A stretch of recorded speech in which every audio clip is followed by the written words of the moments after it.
Bom dia, pessoal! Vamos para mais um dia que vocês têm que se cuidar, mais um dia que a gente vai ter conteúdo. Então vamos lá para a nossa aula do segundo bimestre. Agora a gente vai falar de Ásia.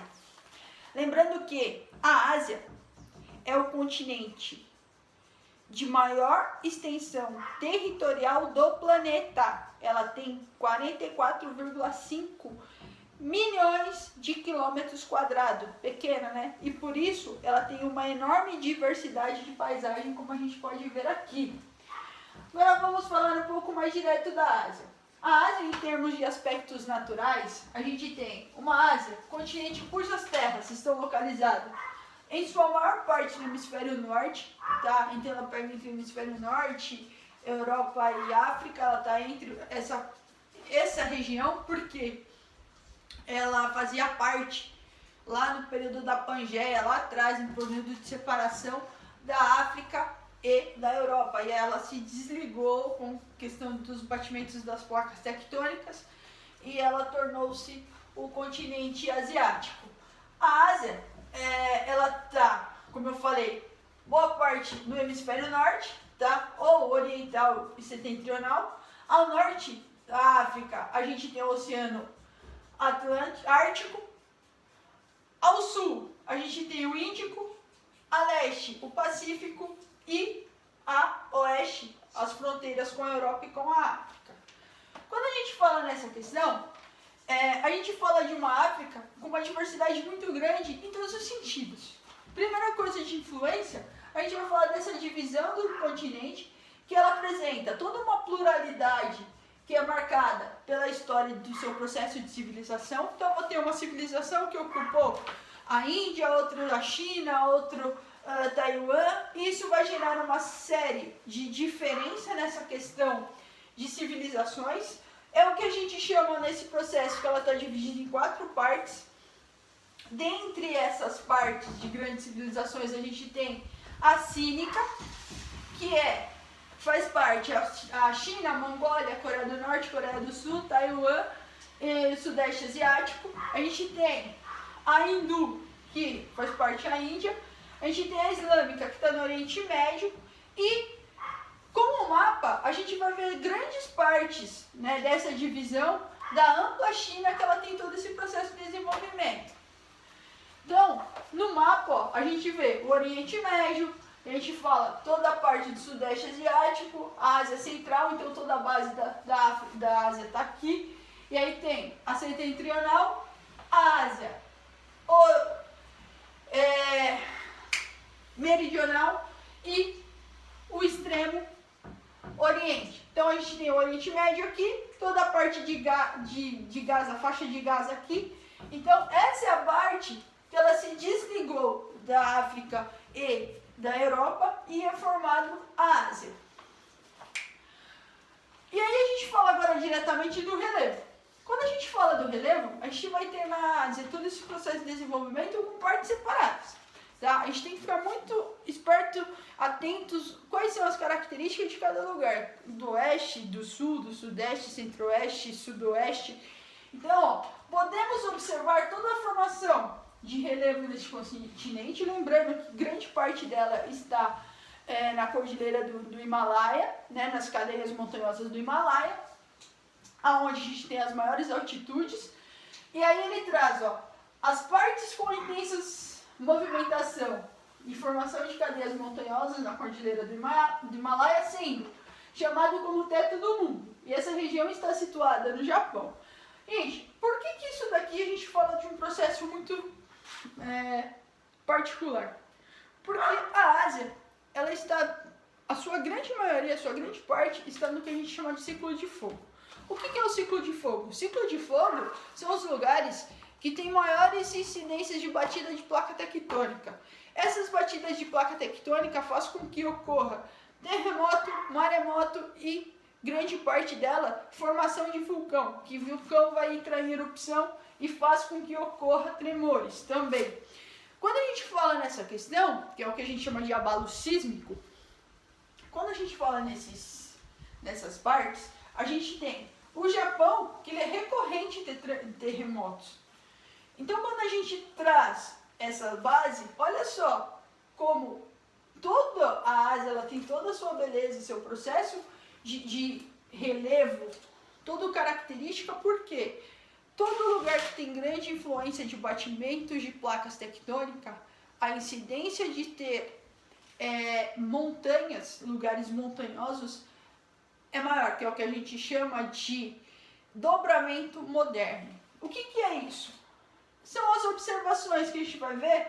Ó, a gente pega o mapa, que daqui a pouco vocês vão ver, traz a questão dessas regiões, certo? Que traz elevada formação de placas, né? Essa formação de placas tectônicas vai fazer com que a gente tenha o Planalto, a formação do Planalto do Tibete e a Cordilheira do Himalaia.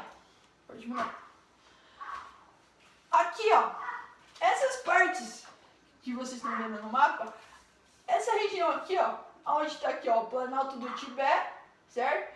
E aqui o Himalaia. Essa região, a altitude dela é de 4.000 metros, tá? Em média, ela vai daí para mais. Aqui nessa região aqui, ó, a gente tem altitude de até 2.000 metros. E na parte verde, a gente tem aí na questão de 500 a 1.000 metros, tá?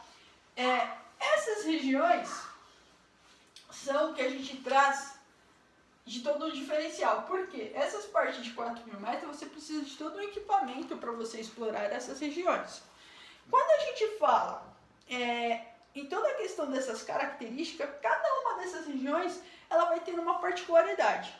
Se você pega o norte, quando a gente fala do norte, o que quer dizer? A parte norte do continente, ele traz boa parte dela. Apesar de ser um continente formado por hidrografia, as maiores referências estão no Himalaia, certo? Que é a questão de divisor de água. Olha aqui essa questão de divisor de água. Quando a gente fala na região norte, essa região norte, ela é cortada porque a gente chama de círculo polar do Ártico. Esse círculo polar do Ártico, ela tem uma parte dela toda ocupada pela planície da Sibéria. E aí a gente tem aqui, ó, o chamado Rio Amarelo, o Rio Azul, o Rio Mur e o Rio Oeste, que são os rios que cortam o norte. Lembrando que a gente pega a Sibéria, que é na Rússia, todo esse subsolo da Sibéria, né, que faz parte da Rússia, ele concentra grandes quantidades de reservas de petróleo, tá? Então, ele tem uma importância muito grande, essa região aqui, a região sul, na questão econômica. Economicamente, essa parte da Sibéria, que é a questão da Rússia, ela é muito importante. E o seu processo de drenagem, ele é importantíssima pelo rio Obi. Quando a gente fala nessa questão, eles sofrem grandes enchentes na primavera. Então, eles fazem também que ocorra todo o processo de produtividade agrícola. A parte sul. Quando a gente fala nessa parte sul, a parte sul ela é ocupada pelas mais elevadas cadeias montanhosas, inclusive tendo como referência o Himalaia, contém mais de 40 montanhas com picos de altitude acima de 7.000 metros, tá? Quando a gente fala nessa questão, olha só, quem está aqui? O Everest. O Everest fica entre o Nepal e a China. O Everest, ele tem 9.986 metros de altitude. Então você tem que ter um preparo. 8.848 metros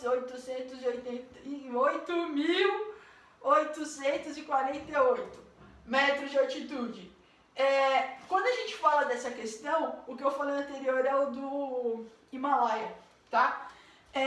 Quando a gente fala nessa questão, a maior parte dessas montanhas, ela traz toda a questão que ela faz parte da Índia, porém, toda a parte do sul do Himalaia, ele localiza todas as planícies.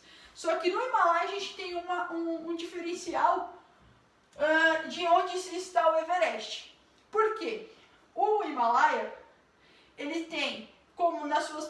dois principais rios, que são extremamente famosos, que são extremamente importantes para a região. O rio que corta a primeira planície é o rio Indo e o Gange, que estão localizados na Índia. O Gange é aquele rio, sabe, que a gente vive falando em aula, que é o rio de referência para os indianos, que ele é considerado como as águas sagradas, é onde eles nascem, eles lavam ali como forma de batismo, eles tomam banho, eles lavam roupa, eles lavam os cadáveres ali para preparar para a cerimônia de enterro. Então tudo feito no mesmo rio. Então é um rio extremamente poluído, mas para eles é sagrado. Tá? Então a gente fala dessa questão no Sudeste. É constituída a montanha que se forma junto ao Himalaia, que apresenta uma área vulcânica. Aqui é muito constante, né? No Sudeste você tem a ocorrência de vulcões, né? Então tremores por causa dos vulcões que entram em erupção sempre. Só que tem um diferencial. Você sabe que no pé do vulcão a terra é extremamente fértil por causa da lava. A lava faz com que a terra no pé do vulcão, ao contrário do que todo mundo pensa que não dá nada, ela é extremamente fértil. Então aqui consegue se desenvolver muito bem a agricultura, por causa desse solo extremamente fértil, que ele é enriquecido pelo vulcão. Então as pessoas fazem o plantio ali, né, e torce para ele não entrar em erupção, porque daí a lava acaba queimando tudo, mas no contrário, ela é extremamente fértil. Ao leste, ele traz uma semelhança com o Japão, né? Lembrando que o Japão ele sofre mais de 1.200 abalos sísmicos por ano. Gente, a gente tem medo de um, imagina 1.200. Então, por quê? É o que eu falei para vocês, ele faz parte do ciclo de fogo. Então, tem constantes abalos. Dá, em média, 3 por mês. E aí, a gente pega essa base, que ele traz o oeste e sudeste, né? Uma região que está no Oriente Médio, também extremamente rica em petróleo, precisando de desenvolvimento. Traz a questão do mar, porque ele está próximo do Mar Cáspio. Então ele traz todo esse processo de desenvolvimento. E a região, se a gente for pegar o Oriente Médio, é o maior produtor de petróleo do mundo. Não tem como bater o Oriente Médio. Por isso que os Estados Unidos vivem enfrentando o Oriente Médio por causa disso. E para a gente finalizar, as altitudes que são raramente superam a 3.000 metros, que é esse no continente leste, né? Que tem um importante rio que é o Tigre e o Eufrates, que são os dois que fizeram parte lá na Mesopotâmia, trouxeram todo o processo de desenvolvimento, foram surgindo as cidades em volta deles, né? Que era a cidade de Mesopotâmia, quer dizer, entre rios, então ela se formou entre esses rios, que traz toda essa base hoje asiática. E aí, para finalizar, bons estudos para vocês e vamos continuar que depois tem a outra parte do capítulo, tá, pessoal? Então, quem fizer isso daqui já vai fazendo as atividades e tiver uma oportunidade, já vai nem na próxima parte que a gente vai falar do clima e da vegetação. E até a próxima aula e bons estudos.